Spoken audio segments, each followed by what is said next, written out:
Hey, Tuesday evening. Great to have you all again. If you're tuning in live, welcome. If you're watching this later on, welcome too.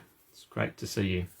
As always, we want to take a moment to acknowledge the first custodians of the land, the Yagara and the Turrbal people for Southside uniting. We want to acknowledge the way that they cared and interacted with the land. We acknowledge and pay our respects to their elders past, present and emerging. The way they've passed that knowledge and that care for the land down. And we want to pray for reconciliation between them and us and between all peoples and God. So welcome along.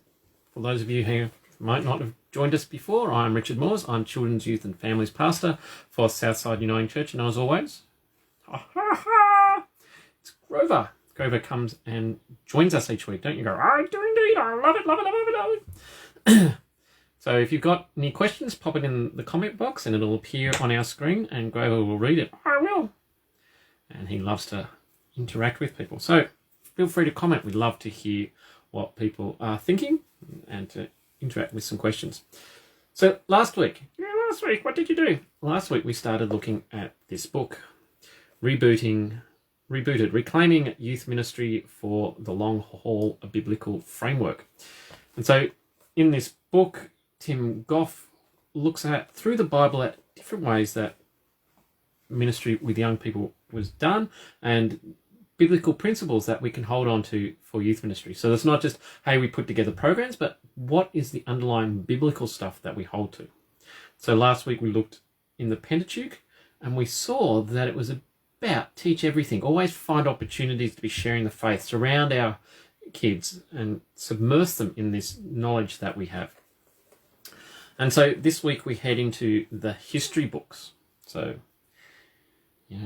everything from Joshua through to 2nd Chronicles. So those history books of the Jewish nation.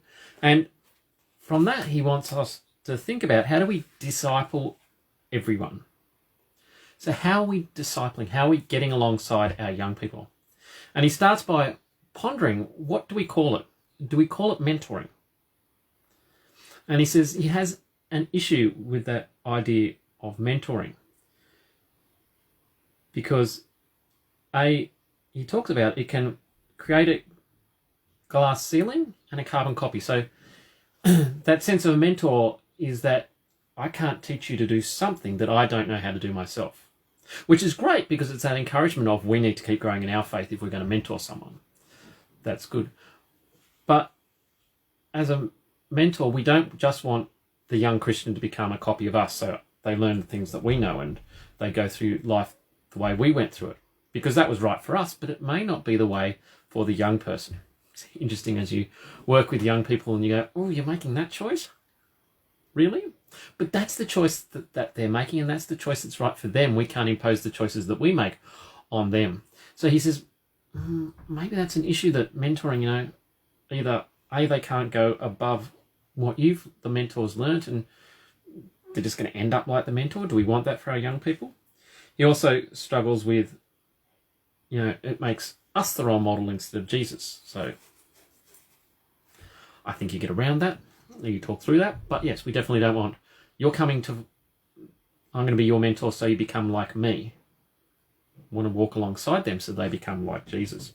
So he says the best thing we can do for young people is to teach them how to outgrow us, and then challenge them to go much further than we've done.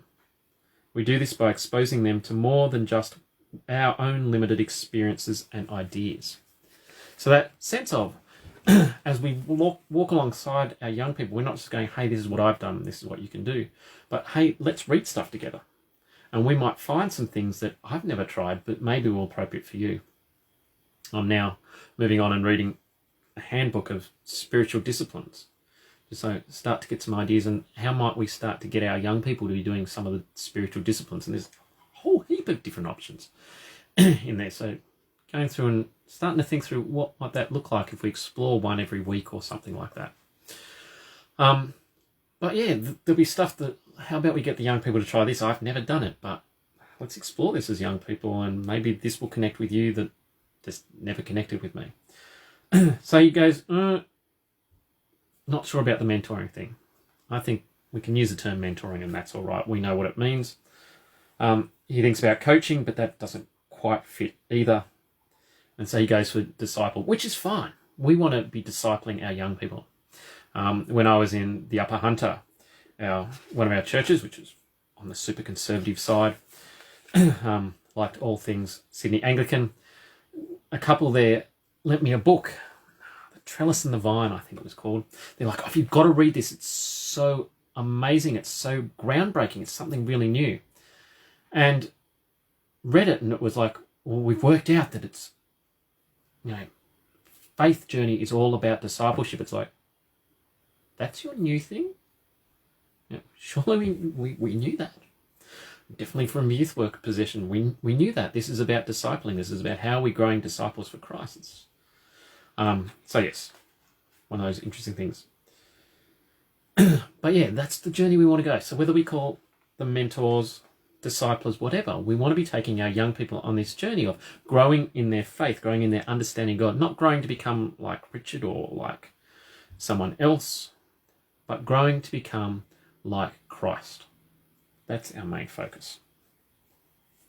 And as you look through the history books of the Bible, you see this time and time again. These stories of people discipling others. Tim Gough says, one-to-one discipleship takes on an absolutely central role in the history books of the Bible. Every time God's people are restored or things go well for them, it is through the leadership of someone who either has been discipled by an individual or is actively discipling someone else who then takes over. So it's either, yes, that person, or we see they had someone who was leading them and helping them along the journey, or they're actively doing that. We'll look at some examples as we go along.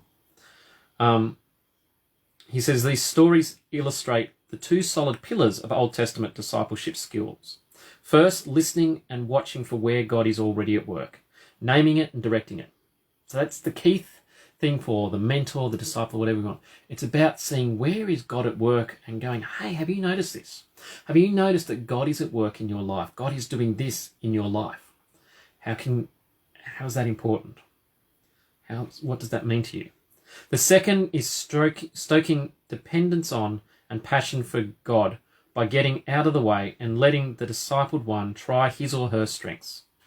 The thrust, therefore, is listen to God, point to what God's doing, and then get out of God's way.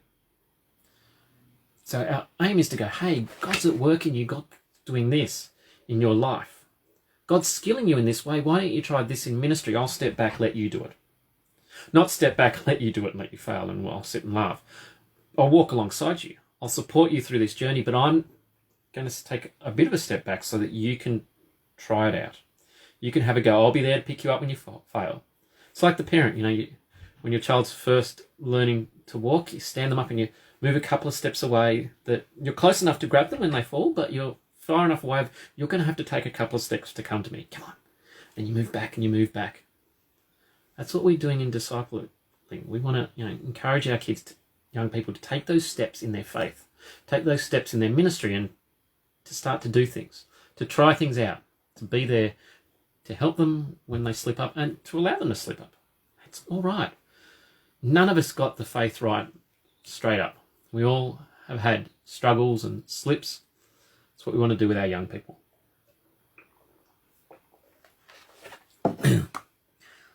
And so looking at that pointing towards pointing towards God and where God is active, he starts with the story of Samuel. Of course, Samuel, his mother, Hannah, wants a child, has been childless for many years, eventually prays to God, God, if you give me a child, I'll dedicate him to you. She falls pregnant and has Samuel, and so she puts Samuel in the temple. And at some young age, Samuel is asleep in the temple, and God speaks to him and hears someone say, Samuel, Samuel. So he runs into Eli and says, hey, what do you want? And Eli's like, I did not call you. Go back to bed. And this happens 3 times, and it takes till the 3rd time to Eli go, hang on, maybe God's speaking to you. When you go back, say, yes, God, I'm listening. Eli is pointing to Samuel to where God is active. Hey, you're hearing this voice? Maybe that's God. Maybe you need to go and to say, God, I'm ready to listen. that's what our role as disciples, that's our role as mentors, to be looking and going, hey, is that thing you're thinking about, is that where God's speaking to you? Is that God talking to you there? You know, can you take that on? Can you pick that up? Can you run with it? Are you hearing other people say this? Because maybe that's the God voice coming from different ways. So that key important role, we are looking and pointing to where God is active. The story of Samuel and Eli.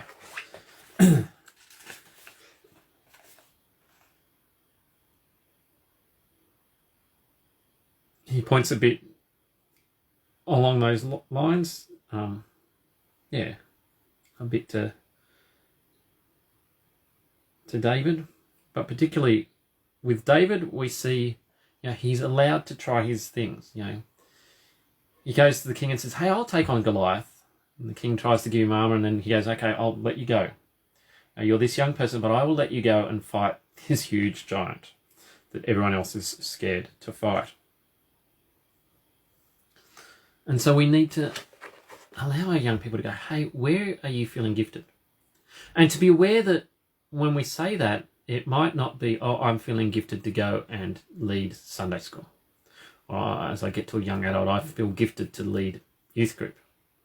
Hopefully some of them do, because they're that close age and wonderful connections. And as I'm sure I've said already, and if I haven't, I should have, Fun in the Sunday, we had our best group of junior leaders ever. And so, I did, because we talked about what was success, and that was successful. And so that's that journey of allowing them to try that. And next year, how do we help them to step up a step further and go, okay, you're here helping. How do you, I'd love 1, 2, 3 of them to be leading the small groups, not just you're there helping our leader. You're there as the leader and someone's there assisting you. And so what would it look like instead of Stephanie as the leader and Lucas and Tinky were the helpers? Lucas and Tinky are the leaders and Stephanie's there as the helper. If things fall apart, step in. I'll help you along the way. But otherwise, I'm here. I'm supporting you. You tell me what you need done, I'll do it.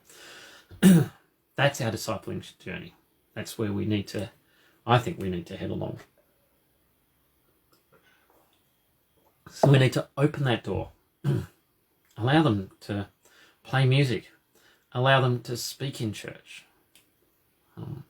We were, from the start of the year, end of last year, I think it was the start of this year, we were in talks of how could we get the young people to lead one of our combined worship services. And then COVID hit and all sorts of things. And we need to return to that. How do we get them to be doing that? Because they're keen and they're excited. And we want to walk alongside them and journey and do that. We've let them down, or I've let them down, and we need to pick up this opportunity to do that again. That second pillar, we need to let them try their strength and let them experiment, because that's how we find our gifting, as we try things and go, yeah, that is where God's leading me.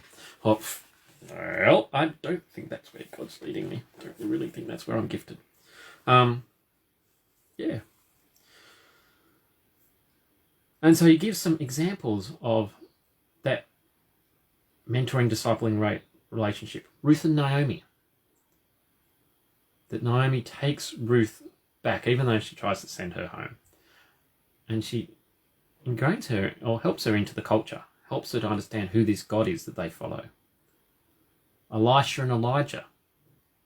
God says to Elijah, go and find Elisha and take him with him and mentor him for a while before you're taken away. Go and deliberately invest into him so that he'll be there to take over from you.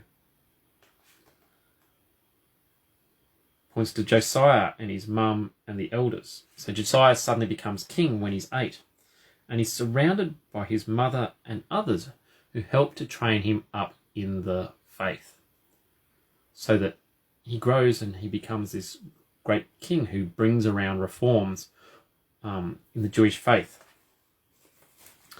In amongst a bunch of bad kings, he's one of the good ones. And so there's that. There's Esther and Mordecai.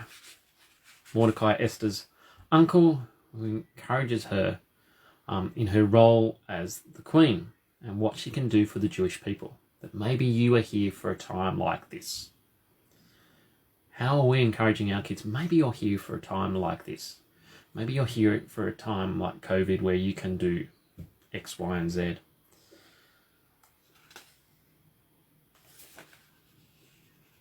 And so this is important for us to be doing, but it's not just about me. I'm not going to be able to mentor all our young people. How do we get that opportunity for numerous people in our churches to be doing that mentoring, doing that walking alongside our young people? And it can be in the formal, you meet once a month with them, or it could just be, hey, I catch up with them on Sundays, I see them. And fortnightly on Sunday, I ask them how they're going. He points to some things we need to be careful of avoiding. So we need to make sure that we don't make ourselves essential. So we're there to walk alongside the young people. We're not there to take control. We're not there so any problem, I've got to give Richard a call and find out what on earth I should do. We're just there to walk alongside them. Second, don't lose sight of clear boundaries. So have clear boundaries. This is when you can contact me. This is not when you can contact me. You can contact me through this method. You can't contact me through other methods. Perhaps you can contact me through Facebook, perhaps not. Perhaps you can have my mobile, perhaps you have my home number. The trick I always like to remind people with mobiles is they have an off button. So after I put Oliver to bed and I get ready for bed, I turn it off. And after I have my shower in the morning, I turn it on. And if someone has a problem in between those times, they can leave a lovely message and I will get back to them when I turn it on. So that challenge of we need to make sure that we have boundaries in place. So we don't want to become the be all and end all and totally essential. We don't want to become, we want to have clear boundaries.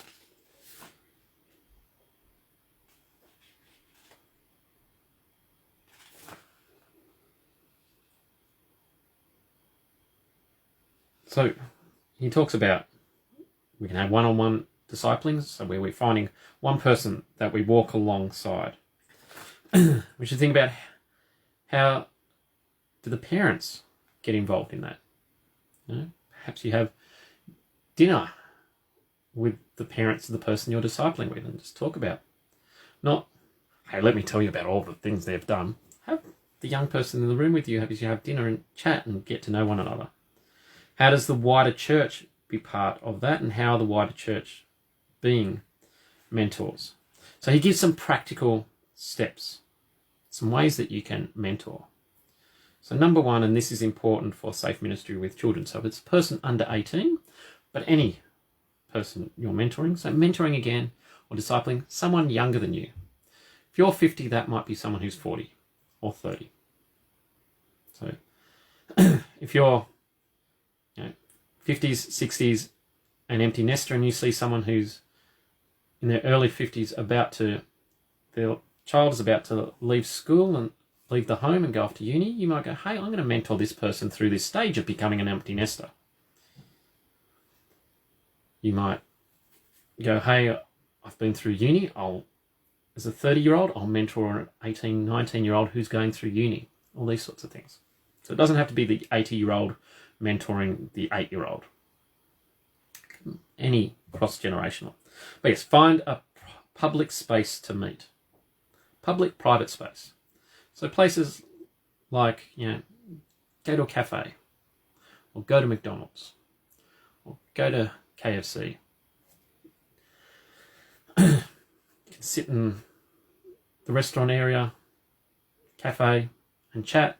You're visible to everyone around you, but you're in a space where you can, and the young person or the person you're discipling can have a real deep conversation. There's hopefully no one around them that actually knows them, but you're visible. Again, important is if you're keen to mentor a young person who's under 18, talk to me. We'll do all the SMC stuff, Safe Ministry with Children stuff, that allows you to do that. Again, we can get concerned about, Safe Ministry with Children, this really can't be alone. We can find ways to make mentoring work with all ages.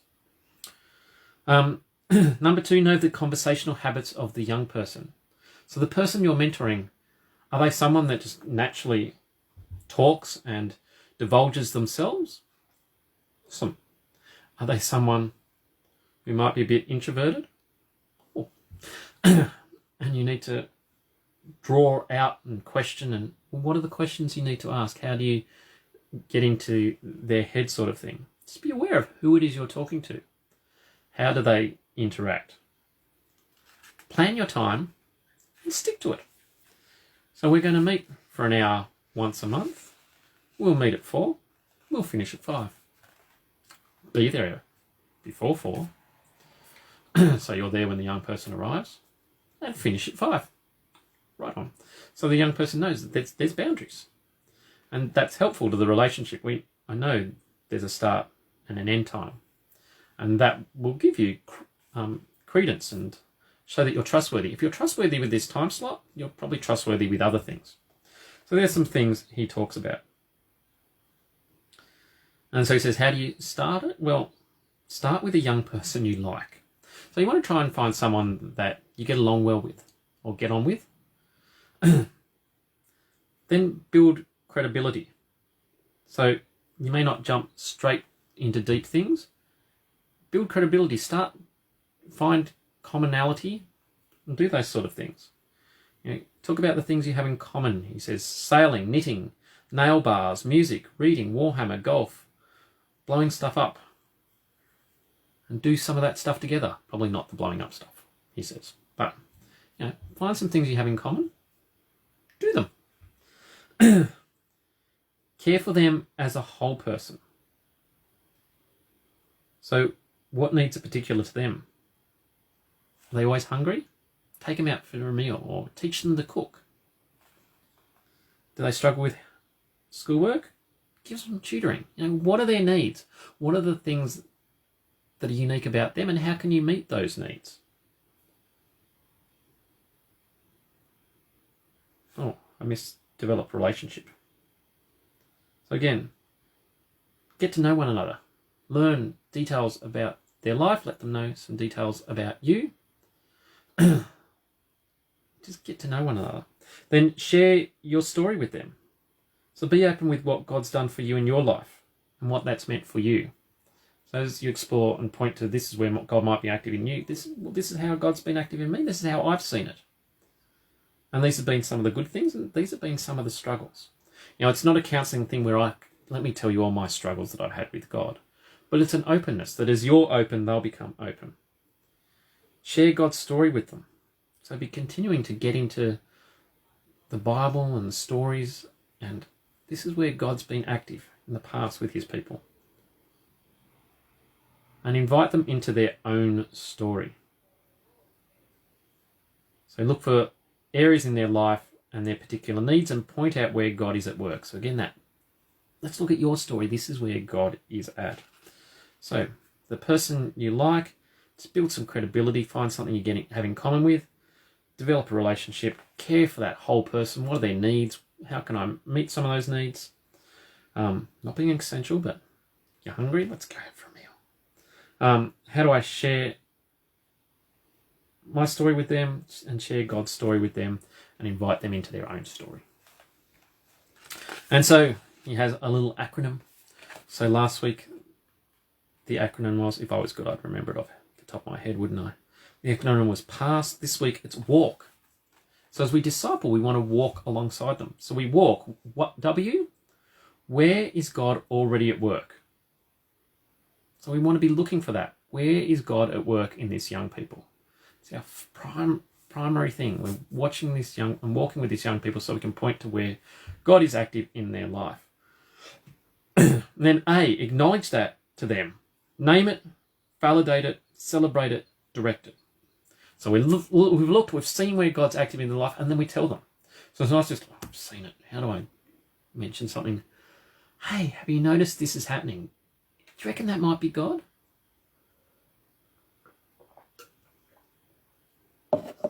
So acknowledge it and help them to see that activity of God. L, let them try their strengths.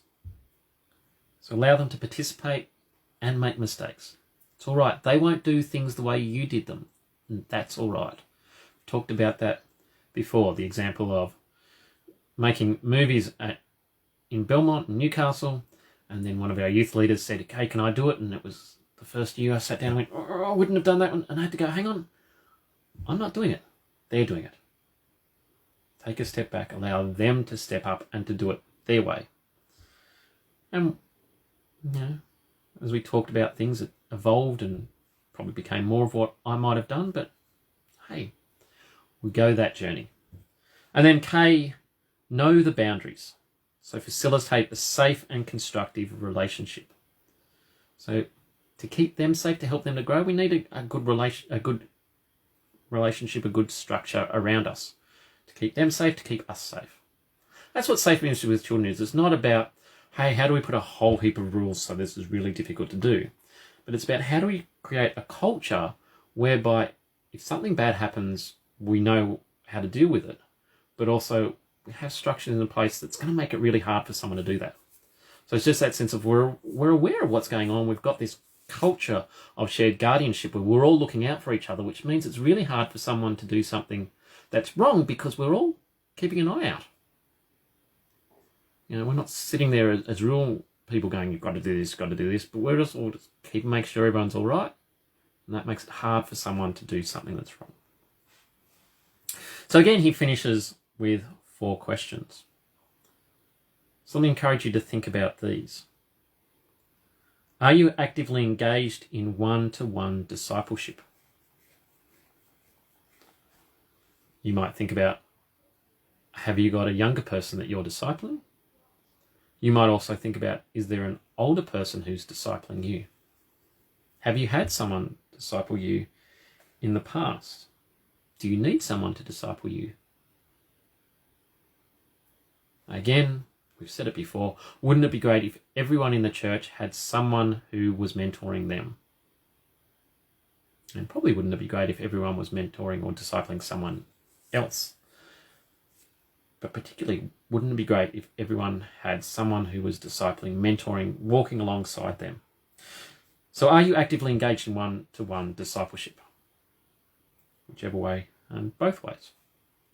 2, what priority changes or preparation would need to happen in your church to develop a safe culture of one-to-one discipleship? And so we've started to think through that. COVID and everything that we've been having to do for the last many months it is now, probably stymied that a bit. We need to return to that. How do we create this culture of one-to-one discipleship? Think about it. If you've got ideas, feed them back. Love to hear them. 3, when was the last time you saw God at work in a young person's life and named it? So again, you might have seen it and thought, oh, that might be God. Do we actually name it? Do we actually step out and be brave to talk to the young person and say, hey, did you think God might be doing that? And so, yeah, and after Funding the Sunday, so the last 2 weeks, sat and wrote thank you letters to each person that helped out and try and some of that to hopefully point to some of those things and hey, you did that really well. Maybe, I don't know if I did well. Hey, you did that. Maybe that's God blessing you or gifting you in a certain way, but I know in the past I've done that sort of thing. Hey, have you thought about how you do that? So when did you last see God at work in a young person's life, and when did you last name it? And then question 4, are you comfortable with allowing young people to participate in the life of the church in a way that lets them try their strengths and make mistakes?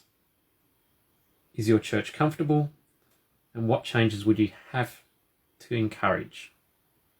So do we have a church where our young people can try stuff up and go, hey, I'm going to give this a go? And if they mess it up, we go, that's all right. Hey, you gave it a go. That's awesome. Thanks for trying. What changes might we need? And I think as I've travelled around, there's an openness for that. There's an openness for our young people to be involved, which is why we're trying the intergenerational, that there's energy there for that sort of thing.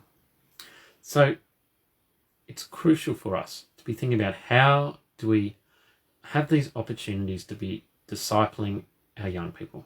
How do we help them to understand who this God is. How do we point to the God active in their life? And how do we step back and allow them to try out ministry and to try out their gifting and to try out their faith and to walk alongside them in the good and the bad of that.